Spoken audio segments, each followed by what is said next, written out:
Bonjour les footeux, bienvenue sur la chaîne pour cette vidéo d'avant-match. Le FC Barcelone affronte donc l'Inter de Milan pour la 4e journée de la Ligue des Champions.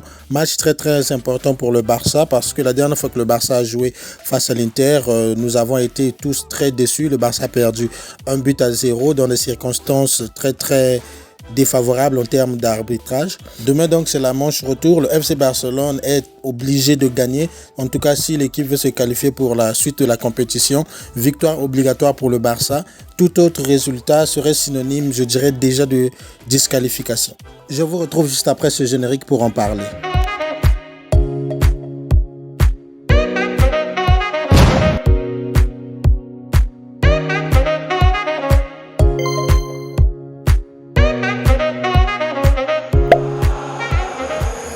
Vous êtes fan du FC Barcelone, vous suivez la chaîne depuis peu ou que vous venez à peine de découvrir cette chaîne, prière de vous abonner car sur la chaîne vous retrouvez toute l'actualité du FC Barcelone.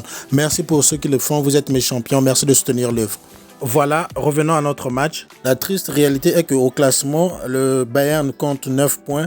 L'Inter de Milan en deuxième position avec 6 points et le Barça ne compte que 3 points en 3 matchs déjà joués. Donc 2 défaites et 1 victoire. Le FC Barcelone a donc tout intérêt à gagner cette rencontre car sa survie dans la compétition en dépend. En cas de défaite pour le FC Barcelone ou bien un match nul, donc toute contre-performance demain soir, le FC Barcelone dira certainement au revoir cette saison à la Champions League. Chose qui sera très catastrophique déjà pour les finances du club et surtout pour l'image du club. Ce nouveau projet donc qui a été impulsé avec ses recrues ne trouvera donc pas un bon écho au niveau européen.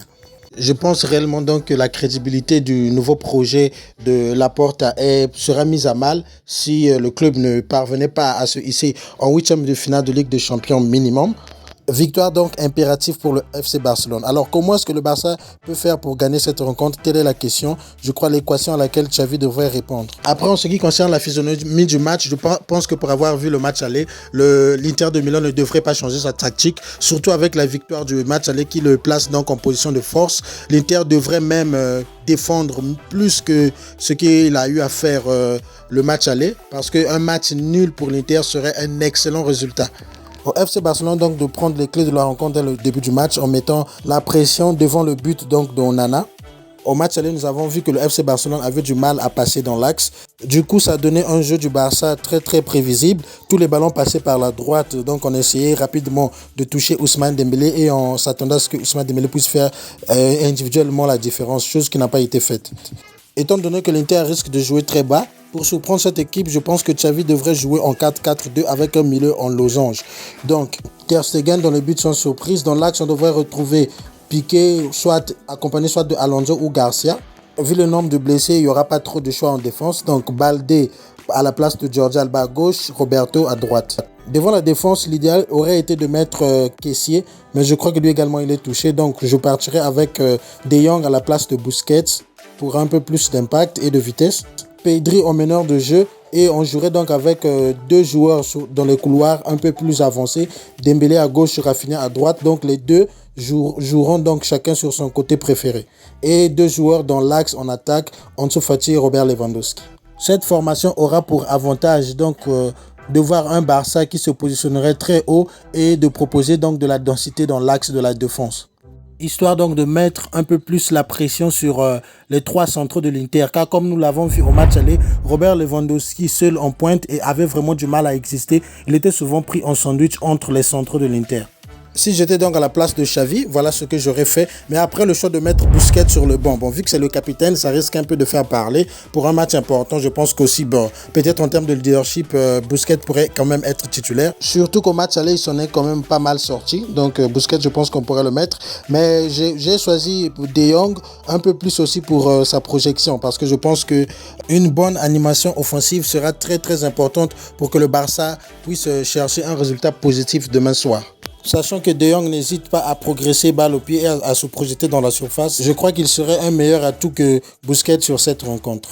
Alors voilà donc ce que je voulais vous proposer sur pour cette vidéo d'avant-match.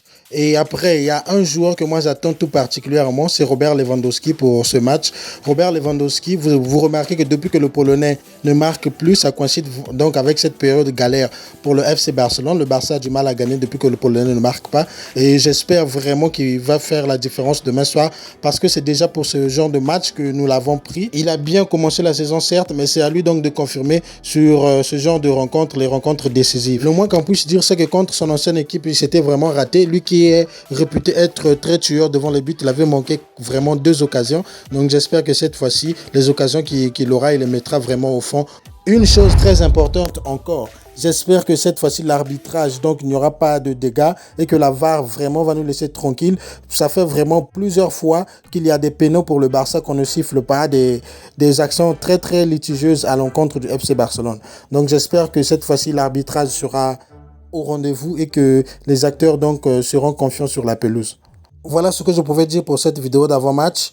Courage donc à nous, supporters du Barça, soyons derrière notre équipe comme d'habitude. Je sais que le Barça est capable de battre cette équipe de l'Inter, on a déjà eu à le faire dans le passé, donc restons confiants et je vous dis donc bon match à tous. J'espère vivement vous retrouver pour le débrief de la victoire du Barça. En plus, je sais que le petit frère d'Iniesta ici à l'image va nous sortir un grand match comme d'habitude. On se retrouve donc très rapidement sur la chaîne. Merci de vous abonner pour ceux qui ne l'ont pas encore fait. Portez-vous bien, à très bientôt, ciao ciao. Jet planes in the night sky with you.